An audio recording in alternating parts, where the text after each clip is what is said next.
Indian constitution का part 3 भारतीय नागरिकों के फंडामेंटल राइट्स यानी कि मौलिक अधिकारों से संबंधित है, जिसमें आर्टिकल 12 से लेकर आर्टिकल 35 तक शामिल है। जहां आर्टिकल 12 डिफिनीशन यानी परिभाषा से संबंधित है, वहीं article 13 deals with the laws inconsistent with और in derogation of the fundamental rights, अर्थात मौलिक अधिकारों से असंगत या उनका अपमान करने वाले कानूनों से संबंधित है। आर्टिकल 14 से लेकर आर्टिकल 18 के अंदर राइट टू इक्वालिटी यानी समानता का अधिकार सम्मिलित है।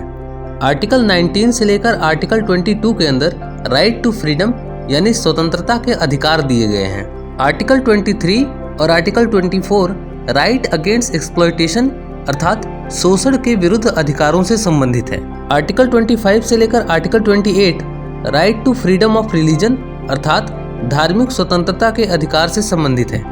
आर्टिकल 29 और आर्टिकल 30 के अंदर कल्चरल एंड एजुकेशनल राइट्स अर्थात संस्कृति और शिक्षा संबंधी अधिकार दिए गए हैं। Article 32 right to constitutional remedies अर्थात संवैधानिक उपचारों के अधिकारों से संबंधित है।